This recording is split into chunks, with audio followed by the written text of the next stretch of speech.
I didn't plan some dramatic moment. No rainbow flag, no protest speech at the dinner table. I just told the truth quietly, plainly, like I thought that might make it easier to swallow. It was after dinner. My mom was rinsing dishes. My dad was reading something on his phone with that permanent scowl he wore like a badge of righteousness. I sat at the edge of the kitchen, nerves bubbling in my chest like something sour. I'm gay. That's all I said. 2 words. A fact. Not an argument. My mother froze mid-rinse. The faucet kept running. The hum of the dishwasher filled the silence like a funeral dirge. My dad slowly set his phone down and looked up at me, like I just spat on the Bible. "What did you say?" he asked, voice low, dangerous. I said it again. Softer this time, though I don't know why. "I'm gay." His face didn't twist into shock. It went straight to rage. He stood up so fast the chair screeched backward.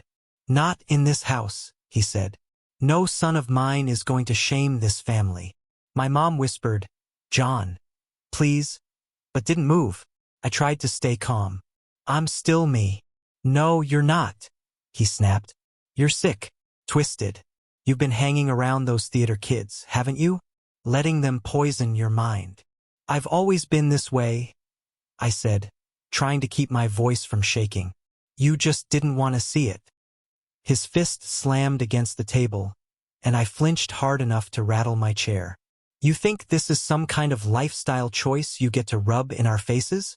"I didn't choose this," I said. "I chose to tell the truth." That's when my mother spoke, not to defend me, but to end it. "I think maybe it's best you go." I turned to her, stunned. "Mom!" Tears welled in her eyes, but she didn't look at me. "You're 18, legally an adult. If this is who you are, then maybe it's time you figure out your life on your own." I stood there, feeling everything drain out of me. The kitchen looked the same, but the air had changed, thicker, colder. I felt like a stranger in my own house. Dad left the room and came back with a white envelope. "There's $200 in there," he said. "That's all you're getting. You don't come back here until you've fixed this. Until you're normal." He shoved the envelope at my chest. I didn't take it at first, so he dropped it on the floor at my feet. I picked it up. My hands were shaking. No one hugged me. No one asked where I would go. My mother walked into the hallway, tears running down her face like she was the one being abandoned. My dad opened the front door and stood there waiting. And I walked out, with just my phone, a hoodie, and $200. I didn't even have a backpack. The door clicked shut behind me, and that was that. I wandered for a while, hoping my mom would call me back. Hoping my dad would shout something, anything other than silence. But no one did. I bought a bus pass and rode downtown because it was the only place I could think of. I ended up in a park near the library, where the benches were wide and mostly empty after dark. I picked one near the edge, under a tree that was just beginning to lose its leaves. It was early October, still warm during the day, but the nights were cold. I pulled my hoodie tight and tried to curl up, my knees to my chest. Cars passed. Couple walked by, laughing. No one looked at me. For hours, I stared at the blinking lights across the street. An apartment window glowed yellow. Someone's TV flickered in patterns I couldn't hear. A dog barked, somewhere far off. The city moved on around me, uncaring. I'd never felt so invisible. At some point, I must have dozed off. I woke up shivering, my body aching from the wooden slats beneath me. My phone battery was nearly dead, and I had 3 missed messages. From friends who knew something had happened, but didn't know what to say. None of them offered a place to stay. Most of them were still living with their own parents. One message just said, "Damn, I'm so sorry. I thought about calling my aunt or maybe my friend Mariah. But then what? Beg for space on a couch? Be someone else's burden?" The night crawled by. A city maintenance truck drove by just after 3 a.m., sweeping leaves and trash into the gutter. A man in a gray hoodie passed my bench and eyed me for a moment too long before moving on. I kept my arms locked around myself like armor. Like if I squeezed hard enough, I could hold myself together. Around 6 a.m., the sky started turning pale and purple. Birds began to chirp. My stomach was empty and sour. The last thing I'd eaten was dinner with my parents, the final supper, I guess. A jogger passed me without a glance. Just another homeless kid on a bench. Nothing unusual. I wasn't even worth a second look. That morning, as the sun rose behind the trees, I realized something brutal and freeing all at once. I didn't have parents anymore. Not really. I had people who raised me, fed me, dressed me for school. But love, real love, doesn't walk away because it's uncomfortable. It doesn't shove you out the door with an envelope and a warning. I sat there on that bench for a long time watching the city wake up and thought, if they can't love me as I am, then I'll become someone they can't ignore. Not out of spite, not for revenge, but because I still believed I was worth something. Even if they didn't. By the third night, the park bench stopped feeling unfamiliar. That's what happens, I guess. You stop waiting for things to go back to normal and start adapting to whatever your new version of safe is. Mine was a cold slab of wood beneath a flickering street lamp, surrounded by people who didn't see me anymore. The $200 my parents gave me was down to $23. I'd stretched it, dollar menu meals, a cheap prepaid SIM card I loaded with just enough credit to read Craigslist ads and text replies.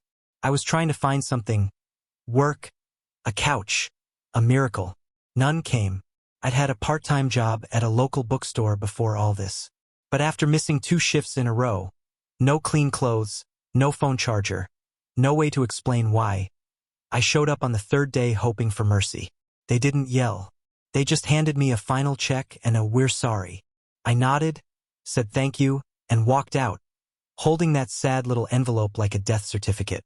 So now I had nothing but time, a dying phone, and a growing knot in my stomach that hadn't stopped twisting in days. It was nearing sunset and I was sitting on the same bench, my bench now, nursing the last of a flat soda I'd nursed too long to still be cold. The breeze had that pre-winter bite, and I kept pulling my hoodie sleeves over my hands. There was something about the way people kept glancing over and then looking away that made the cold worse. Then I noticed him. He didn't fit here. Not at all.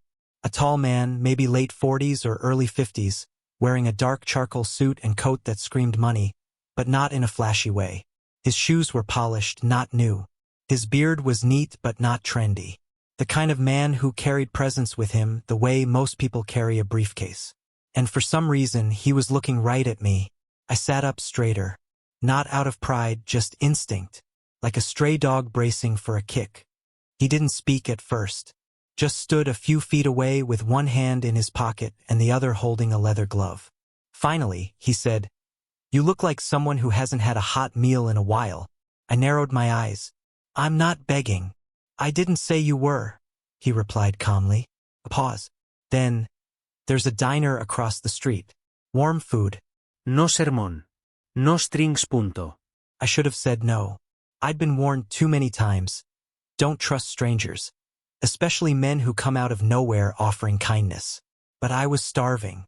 Not just the belly kind. The kind that gets in your bones. That makes your head swim and your pride whisper, "You can't eat dignity." So I stood up. The diner was mostly empty. Warm lights. Booths with cracked red cushions. A waitress with tired eyes who called everyone Han. I sat across from him near the back, close to the window where I could still see the park bench. Just in case. He ordered coffee. I ordered eggs, hash browns, and toast like I hadn't seen food in days. Because I hadn't. We didn't speak much while I ate. He didn't stare. Didn't pepper me with questions. Just sipped his coffee and watched the rain start to drizzle down the window. After a while, I asked, "Why'd you talk to me?" He took a slow sip, then said, "Because I've seen that look before. Like you're trying to disappear while praying someone notices." I didn't answer. I didn't need to. He was right. "You're not the first kid I've seen on that bench," he added. "But you looked like you'd been there a while." "I have," I said finally. "Since Monday." He nodded. "Family?" I looked down at my plate. "Not anymore." Still no pity in his voice. Just awareness.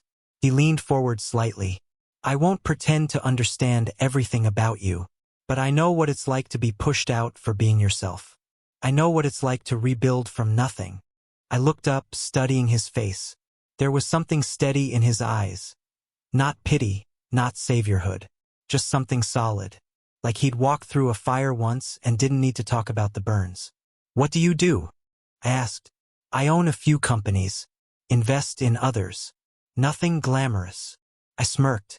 You look like you stepped off a magazine cover. He gave a dry chuckle. That's the tailor's doing. When the check came, he paid in cash. No hesitaschen. As we stood, he reached into his coat pocket and pulled out a sleek white business card. No title, no email. Just a name, a phone number, and a small embossed logo I didn't recognize. He handed it to me and said, "If you want a way out, not a handout, call me." Then he turned and walked out into the light rain. I stood there for a moment, card in hand, heart thudding. Who the hell does that? No lecture. No weird savior complex. No creepy follow-up. Just a meal and a lifeline. I walked back to the bench that night with something new in my pocket. And for the first time in days, hope didn't feel stupid. I didn't call the number right away. I carried that card in my hoodie pocket for 3 more days like it might burn through the fabric. Part of me didn't trust it. Didn't trust him. I mean, who just walks up to a stranger on a bench and offers something like that? And the bigger truth? I didn't think I was worth saving. Not really.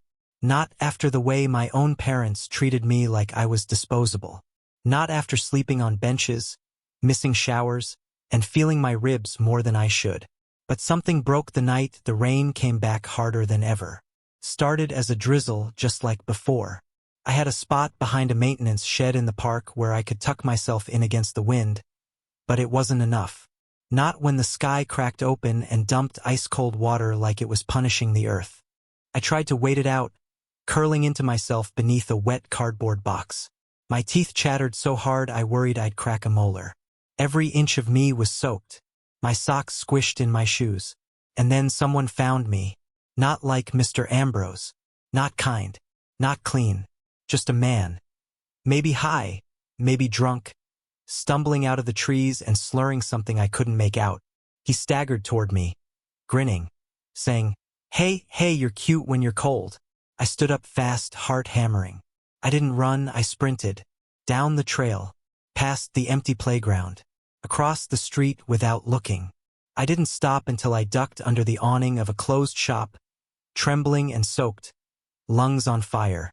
And that's when I pulled out the card. My fingers were shaking too hard to press the numbers correctly the first time. He picked up on the second ring. "Hello." My voice cracked. It's me. From the bench. There was a pause. Then, "Where are you?" I told him. I think, between the stammering and shivering, it couldn't have been easy to understand. But he didn't question it. "I'll be there in 15. Stay visible. Stay where the lights are." He pulled up in a black sedan that didn't look flashy but felt important. Like it belonged to someone who didn't need to prove anything. He stepped out with a large umbrella and a thick coat. "Get in." I did. The heater was already blasting. I sank into the leather seat like it was the softest bed in the world. I didn't realize I was crying until he handed me a towel from the glove box. We didn't speak on the drive. The silence wasn't uncomfortable, it was safe. He took me to a house. Not his home, as I'd later learn, but a transitional housing space he privately funded. Quiet, clean, safe. Inside was a kind woman named Margaret who gave me dry clothes, a warm shower, and soup I could still taste days later. I slept in a real bed that night. White sheets, a door that locked, a heater that worked. I slept for 14 hours straight. The next day he returned. Mr. Ambrose. He wore a navy sweater and slacks this time. Less formal but no less composed. We sat in the common room while Margaret busied herself with paperwork at the front desk. "I don't do rescue missions," he said. "That's not what this is." I nodded, quiet. "I don't take people in.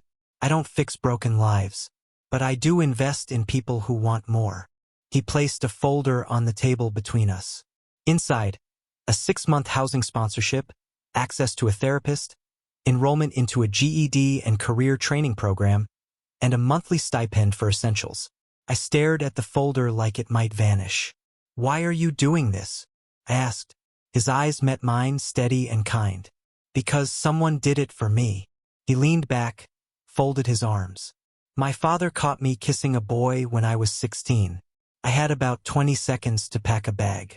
I ended up in a youth shelter eating expired crackers for dinner and washing dishes at a diner for pennies. Took me years to rebuild. But I did. Because one man saw past my circumstances and gave me a door to walk through. And now you're that man, I whispered. No, he said. I'm one of many. But I never forgot what it felt like to be cold and ashamed and still want to prove them wrong. That afternoon, I signed everything. He didn't stay long. Just said, "You don't owe me. But you do owe yourself the chance to be something bigger than what they thought you were." Then he walked out. What followed were the hardest, most healing months of my life. I went to therapy 3 times a week. The first sessions were mostly silence and tears. But over time, I started talking. About the rejection, the shame, the fear of being seen. I enrolled in classes. GED prep at first. Then community college courses, writing, design, sociology. I started to remember I was good at things. Creative, focused, curious. Margaret helped me find a part-time job at a local nonprofit that supported LGBTQ youth.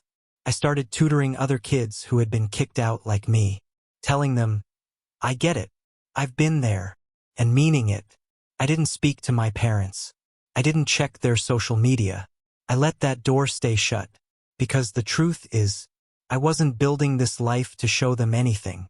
I was building it because I finally believed I could. Mr. Ambrose checked in every few weeks. Always brief, always polite. But his presence anchored me. He didn't smother me with attention or praise. He just showed up, like a lighthouse in fog.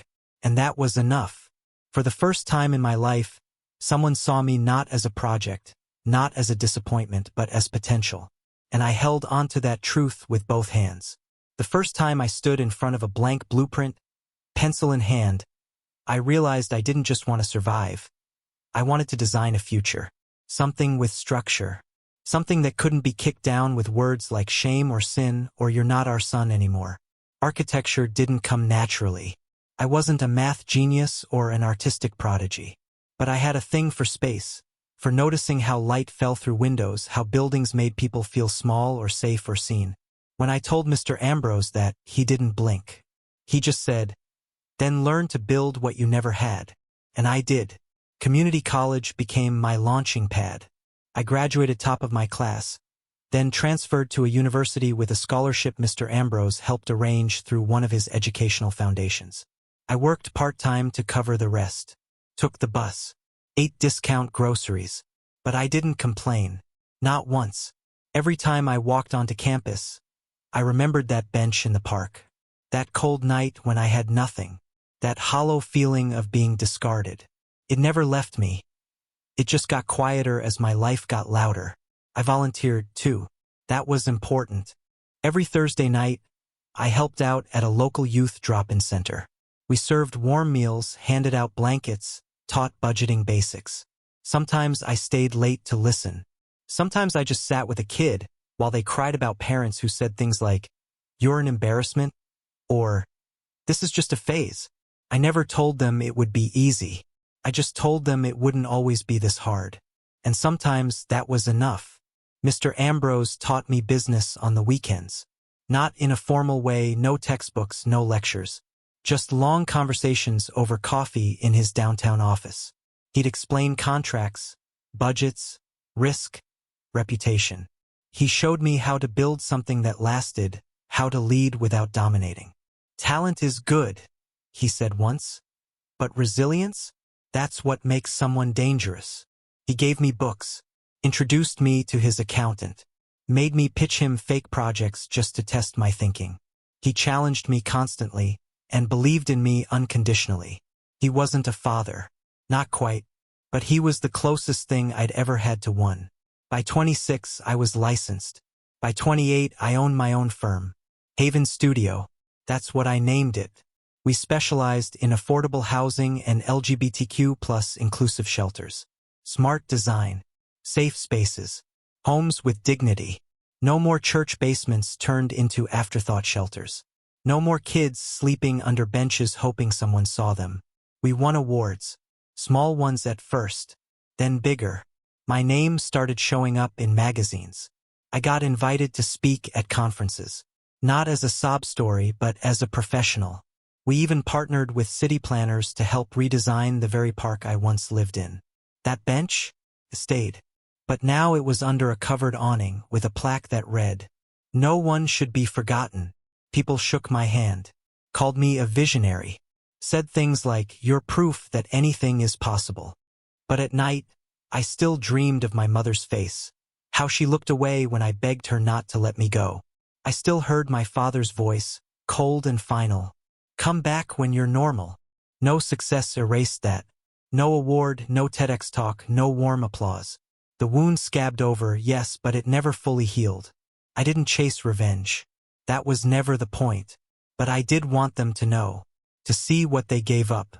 Not because I needed their apology, but because I'd built a life they never dreamed for me, and they didn't get to claim any part of it. Mr. Ambrose came to the ribbon cutting for our 100th housing unit.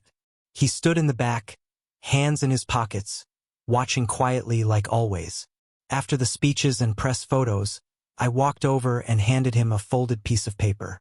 It was our latest design mock-up, a transitional housing complex for LGBTQ youth, with a community kitchen, therapy spaces, and private rooms named after donors and mentors. I pointed to one section near the front entrance. "Ambrose Hall," I said. He blinked. "You didn't have to do that." "I know," I replied, "but I wanted to." He smiled. "I still don't believe in saviors. But if I did, you'd still just be the guy who bought me eggs and gave me a business card." He laughed, and for a moment, I felt 17 again. Cold, tired, afraid, and then felt it vanish. I didn't have a family anymore, but I had a team, company, purpose. I had blueprints with my name on them and keys to buildings I helped design. I had teenagers emailing me from shelters saying, "I want to be like you." I had Sunday dinners with Mr. Ambrose and his husband, who I'd finally met after 5 years of quiet mentorship. They teased each other like old friends and made me feel like part of something real. And still, sometimes late at night I wondered if my parents ever Googled me, if they ever recognized my name on those articles, if they knew that the son they threw away became a builder of homes, if they ever felt regret. But then I'd close my laptop, pick up my pencil, and return to the drawing board, because I wasn't finished yet, and because I was no longer building for them. I was building for me. It started like any other Monday morning. Coffee in hand, inbox filling faster than I could clear it, site plans stacked on my desk like a game of architectural Jenga. I just returned from touring a finished shelter project in Denver. I was proud, tired but proud. I was catching up on project proposals when one folder slid across my assistant's desk and landed in front of me with a quiet thud. Thick packet, high-value development, the kind of project that could fund a dozen safe homes if negotiated right. A mixed-use complex proposed on the south side, low-rise apartments, retail space, community gardens. On paper, it looked good.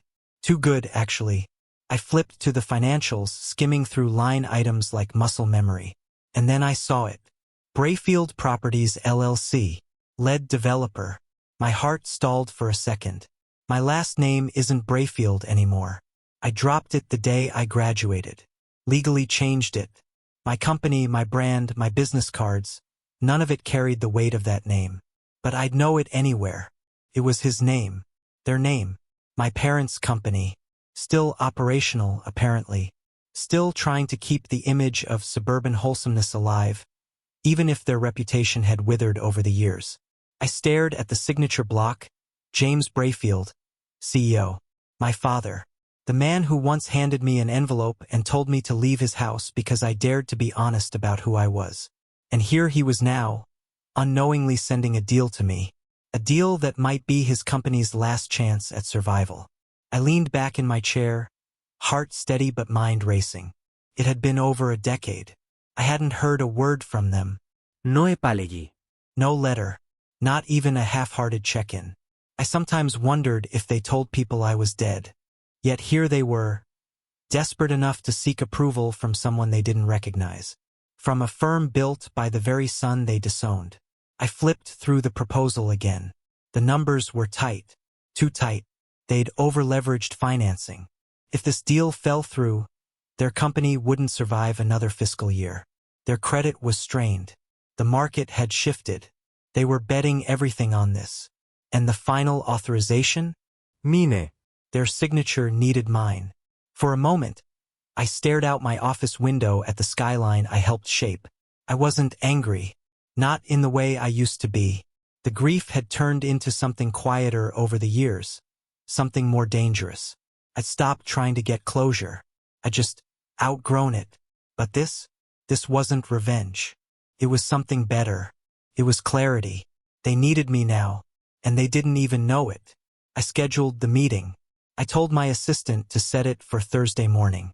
In person. No details. Let them think it was a standard negotiation with a mid-level project officer. Let them walk into that room blind. I wanted to see their faces. Not because I needed to watch them squirm. Not because I craved some dramatic confrontation.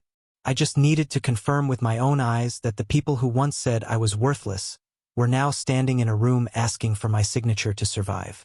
That night, I went home and laid the folder on my kitchen table. I didn't open it again. I didn't need to. Instead, I poured myself a glass of wine and stepped out onto my balcony, watching the city buzz below. Somewhere down there, kids were still being thrown out for loving who they loved. Still sleeping on benches. Still wondering if they mattered. And here I was, 18 stories above it all, wearing soft clothes, holding a glass that cost more than the coat I once slept in. I didn't feel vindicated. I felt ready. When I was 18, they gave me $200 and a warning. Figure your life out on your own. Well, I did. And now their future was sitting on my desk. Not because I begged for it, but because I built something real while they built on sand. And they were about to learn. Foundations matter. They walked into the boardroom like they still owned the world. My father first. Still tall, still iron-spined, wearing the same brand of blazer he'd favored since I was a boy. His hair was grayer, temples gone white, but the scowl hadn't aged a day. My mother followed behind, quieter, in a beige coat and pearls that looked out of place in a room full of glass and steel. They didn't see me at first. They saw the room, the modern walls, the waiting folder. They saw what they expected. Just another pitch, just another day. Until I stood up. My father's eyes skimmed over me, then flicked back with a twitch of confusion. He squinted like he was looking at something long buried. My mother's hand went to her mouth before she even spoke. "No," she breathed. I didn't smile. I didn't move. I just looked at them, steady and still, while everything under my skin went quiet. My father's brow creased.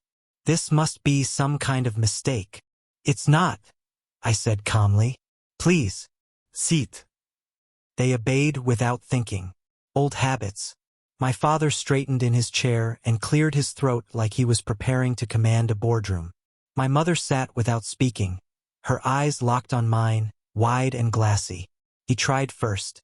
"I didn't realize Brayfield and Company was negotiating directly with senior management," he said, still clinging to formality like a lifeline. "I own Haven Studio," I said. "This firm, this table, this deal. Every inch of it runs through me." Silence. The color drained from his face just slightly. His jaw flexed. My mother spoke next, her voice thin and cracking. We thought your name was." "I changed it," I said. "A long time ago." She looked like she might cry. I didn't care. Not because I hated her. Because she let him do it. Because she didn't fight for me. My father leaned forward, grasping at his last shred of control. "Listen. We didn't come here to discuss family history. We're here for business.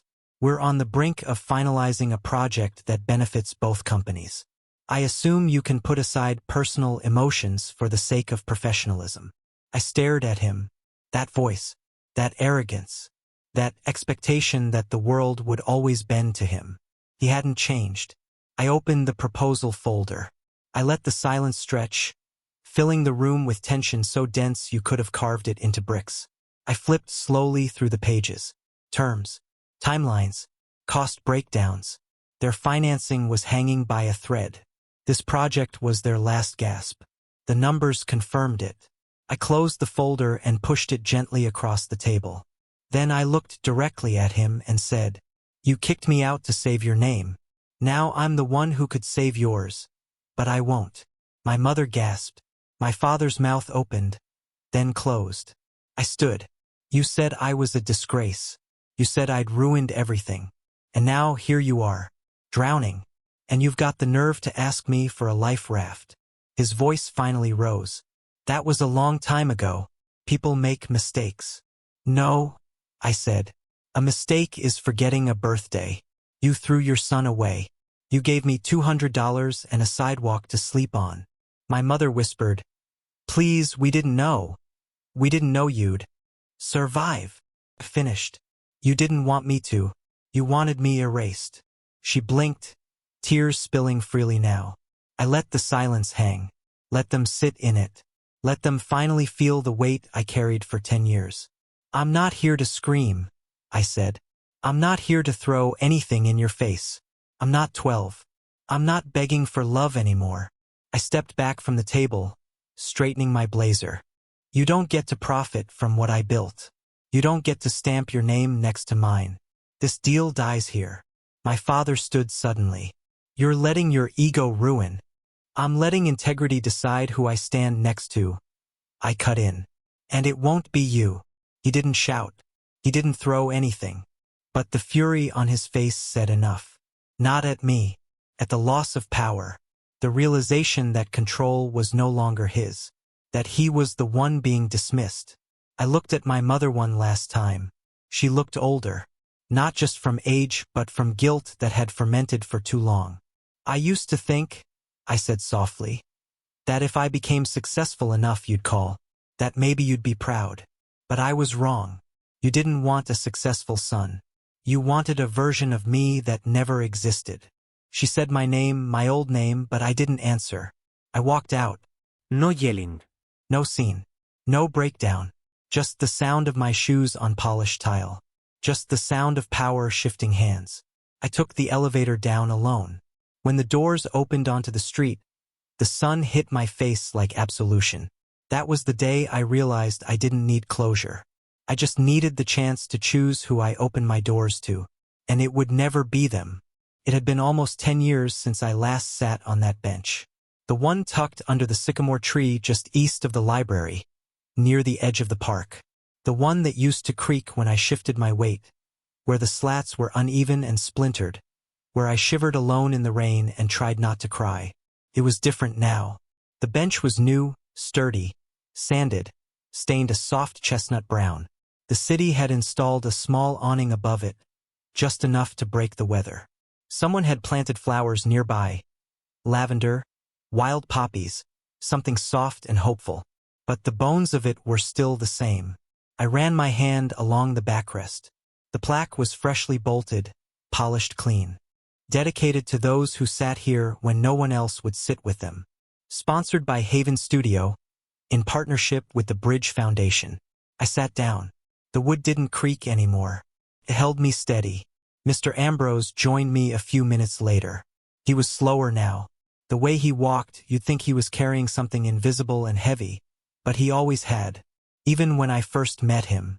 He wore a wool coat and a scarf his husband probably picked out, something with earth tones and little flecks of orange. His silver hair was combed neatly back, and he held 2 coffee cups in one hand. "Still don't like lattes, right?" he asked as he passed one to me. "Not unless they're secretly milkshakes." He smiled. "Good. I got you black with too much sugar." "Perfect." We sat in silence for a moment watching the people pass by.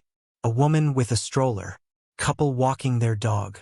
A delivery driver balancing too many boxes. It was strange. This used to be my whole world. Now it was just a park. Another piece of the city I helped reshape. "Feels smaller," I said finally. "That's because you got bigger," he replied. "Not taller. Just more." I looked at him. His face was older, lined at the corners, but still sharp. Still steady. Like a lighthouse that had seen more storms than it ever let on. "Thank you," I said softly. For what? For not saving me. He raised an eyebrow. I mean it. You didn't swoop in. You didn't pretend you could fix me. You just made room for me to figure it out. You gave me dignity when no one else would. He looked at the plaque, then back at me. I didn't give you anything. I saw something already there. I swallowed hard. Sometimes even now, praise from him hit differently. He didn't hand it out often. When he did, it landed like truth. A boy passed us then. Maybe 18, 19. Thin, in a hoodie 2 sizes too big, carrying a backpack that had seen better days. He walked with his head slightly bowed, like someone waiting to be yelled at. He glanced at us as he neared the bench, hesitated. He didn't sit, but he lingered. I recognized that look. That's a bench someone sleeps on. That's a bench someone cries on. That's a bench someone might walk past 50 times before daring to sit. I opened my bag and pulled out the extra sandwich I'd brought. Hey, I called gently. You hungry? The boy looked unsure, ready to bolt. No catch, I said, holding it out. Just ham and cheese, with way too much mustard. He laughed a little, barely a sound, but it was something. He took the sandwich with both hands, like it might disappear if he didn't grip it tight. Thanks, he mumbled, eyes down. I didn't ask where he was from, didn't ask what his parents said, didn't ask what he was running from or toward. I just nodded. There's a shelter 3 blocks north. They've got warm beds and decent pancakes. Tell them I sent you. He looked up for a second. Not long, but enough for me to see it, that flicker, that hope, that tiny pulse of maybe. Then he walked on, sandwich in hand. Mr. Ambrose sipped his coffee, watching the boy disappear down the path. You did what I couldn't, he said. You stayed. I shook my head. Only because someone showed me how. He turned to me, quiet. Do you regret it? The bench. Everything. I looked out at the park. The sky was turning gold behind the trees. Children laughed somewhere in the distance. I could smell warm pretzels from the food cart by the corner. I regret how it started, I said. Not where it brought me. He nodded, said nothing more. The sun dipped low, and we sat there like 2 old monuments. One carved from loss, the other from second chances. I thought about my parents, briefly. I wondered if they were still clinging to their fading business. If they still looked away when my name showed up in the news. If they ever walked past a building I designed and felt something in their chest they couldn't explain. But I didn't hate them. Not anymore. Pity, maybe. Sadness, definitely. But not hate. They had been small. They stayed small. And I didn't. I stood and dusted off my coat. Mr. Ambrose looked up. Leaving. Heading to the shelter, I said. Might see if they need help with dinner service. He gave me a half smile. Still allergic to rest, I see. Someone's got to keep the benches warm. He laughed, then reached out and gripped my arm gently. Proud of you. I know, I said, and I did. As I walked away, I looked back one last time at the bench. The new one. The one that still remembered. And I thought, they threw me out because they couldn't love what they didn't understand. But someone else did, and that was enough. It still is. If this story moved you, if you've ever felt like the world turned its back on you, remember this. You are not alone. You are not broken. And you are never too far gone to build something beautiful from the wreckage. If you believe in quiet strength and second chances, like this video, share your thoughts in the comments. And subscribe for more powerful stories of resilience, identity, and becoming who they said you never could.